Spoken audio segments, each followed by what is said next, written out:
Welcome back to the channel, and in today's tutorial I'm going to show you how I made this sort of simulation in Blender. Now it's just a sphere that opens up and it's like a stretchy sort of cheesy looking cloth inside. Now the tutorial here is just something I kind of made up on the spot and then I recorded the tutorial afterwards. Now the thing I want you to keep in mind, I'm going to show you exactly how to do this. It's really beginner friendly. The only thing I need you to keep in mind is that I'm not going to be showing how to do the materials and the lighting, because I feel like that's easy enough to do. There's already enough tutorials on the internet, but I'll explain on the end what sort of materials I added anyway, just in case you're curious. It's just really basic. But the main focus here is teaching you guys how to make this. Now, those of you who are supporting the channel on Patreon, I will put this original blend file on there so you'll get access to it. But even if you're not on Patreon, you can still follow along and make this and add whatever materials you want. So super beginner friendly little tutorial. We'll jump into Blender and we'll make it. Okay, so I've got a new scene open up here in Blender 4.5, and if you're following along, what we're going to do, we're just going to select all the default objects, and we're going to press delete on the keyboard. And then let's go ahead, and I think what we'll do is we'll go Shift A, we'll go to our mesh options, let's add in a UV sphere. And what we'll do is we'll tab into edit mode, we'll go to our edge select option, and let's go to our top orthographic view. Make sure everything's deselected, and then go Shift Alt, and holding that in, you can go ahead and click on this edge and this edge, so it's like a straight selection here, and then click on this edge and this edge. So you can see here we've got a 90-degree angle like this. So we just divided this into corners or quarters like this. And then you're going to press V on your keyboard, so V, and that'll cut everything. And then you can press A to select everything, and you can go E to extrude, right click, and then go Alt S and just scale it out along the normals to give it a bit of thickness. Okay.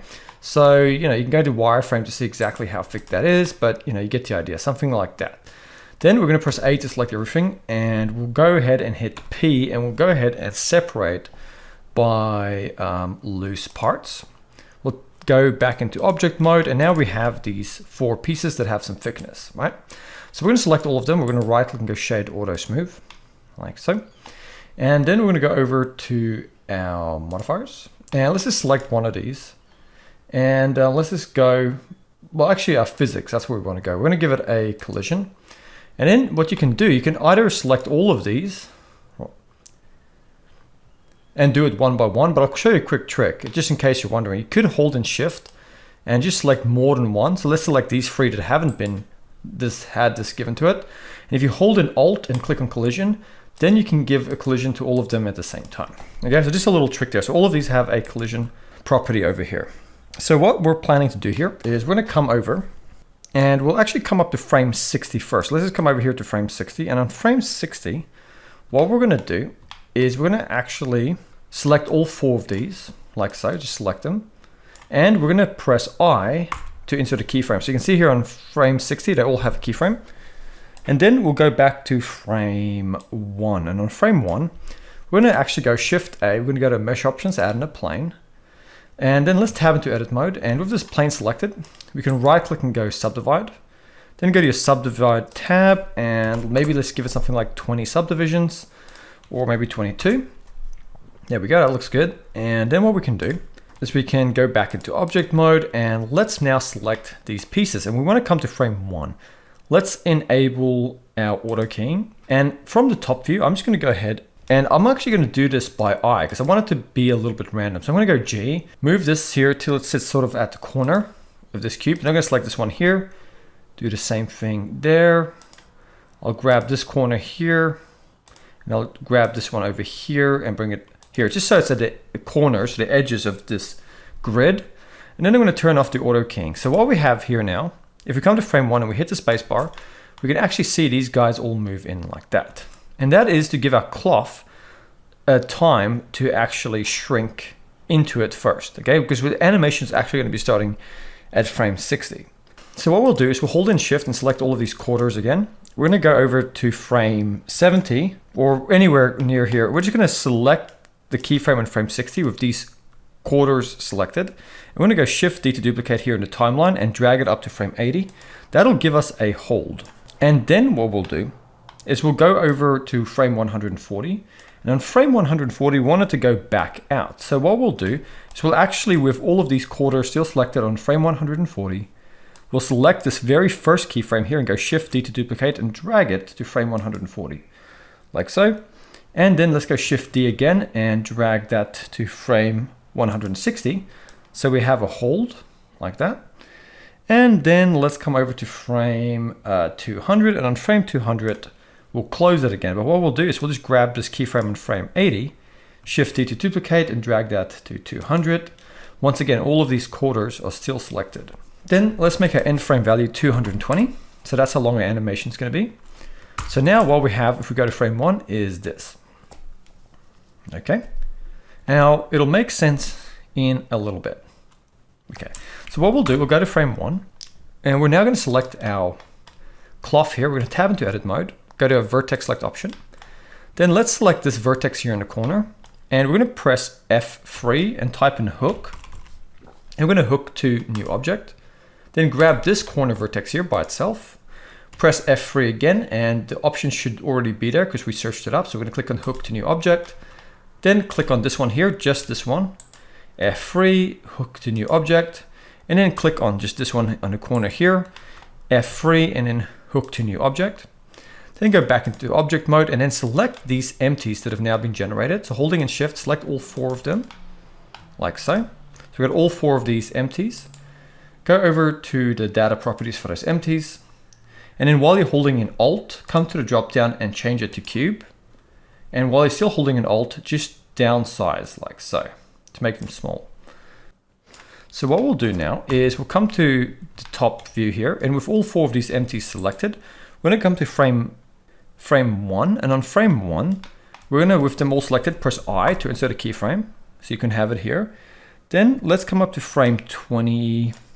So we'll come to frame 22, and then what we're going to do is on frame 22, we're going to enable auto keying, and we're just going to go S and scale these guys down till they're about this big enough that they fit inside of our sphere once it closes, and then just click. Now that is a keyframe. Then select this keyframe, go Shift D to duplicate and drag it all the way up to frame 80 for a hold, like so. And then drag up to frame 140. And on frame 140, what we're gonna do is we're gonna go with auto keying still enabled, we're gonna go S and scale this up till these cubes are kind of at the edges here, or the ends of these quarter segments here. If you want to, you can also just grab them and manually move them a little bit to put them in place if they're sticking out a little bit. But we just want them all the way here at the end like this, and you can just scale them. That will work just fine. And now that keyframe is there on frame 140, and make sure all of these guys are selected again. And then just grab this keyframe on frame 140 and go Shift D to duplicate and take it to frame 160 for a hold. And then we're just going to come back to frame, or over here to frame 200, and then just go S and scale these guys down till they're fitting inside of this, like so. So inside of the sphere on frame 200, and then turn off auto keying. So what we have now, if we go to frame 1 and we hit the spacebar, is this. Now it doesn't make sense yet, but it will once we add the cloth. So let's go to frame 1, make sure to save as you're working, then select this cloth. Go to your physics setting, give it a cloth. And what we need to quickly do is we want to pin these corners. We're going to tab into edit mode, holding in Shift, just select all 4 of those corners that we pinned. So all 4 of those corners. Go to your object data properties, create a new vertex group, and you can call it pin. And then assign those selected vertices by clicking on assign. Then go into object mode, go to your physics, and then under your cloth that we've added, we'll scroll down to the shape. And under the pin group, we'll make it pin. There we go. Now let's just simply go over to our modifiers. We want to make sure that these hooks, which they should be, are all on top of the cloth. Otherwise, this will not work. So make sure to check that modifier stack arrangement. Then come to frame 1, make sure to save, and then hit the space bar. And now this is what you're going to see. Okay. Now, if it's kind of getting pinched here at the bottom, don't worry. So let's just for now just right click and go shade smooth. We'll simply go Shift A, just add in another plane. Bring this plane just a little bit lower here, scale it up a bit. And we're going to go ahead and give that a collision. And now if we go over to frame 1, hit the spacebar again, you can see it stops that from kind of falling through and pinching. like that. And now we have the stretching effect. We also just need to select our cloth, and under the physics, just go down to the collisions and give it self collision. And that should work just beautifully now. Okay. So that's what we're seeing. So what we're going to do now is we're actually going to come to our cloth. We're going to scroll up to the cache with our cloth selected. Let's start it at frame 1, but end it at 220. And let's go ahead and bake this simulation. There we have it. We've now baked the simulation, right? So if you make any changes, you'll have to delete the bake and then make the changes. But for now, I'll select this plane at the bottom and I'm gonna go X and delete it. We don't need it. I'll also select this cloth and I'm gonna right click and I'm just gonna go to my modifiers and I'm gonna go add, and I'm gonna search and add a sub and give it a subdivision surface. Just smooth it out. So this is what we now have. So what we wanna do is we essentially wanna come out to our start frame and make it frame 60.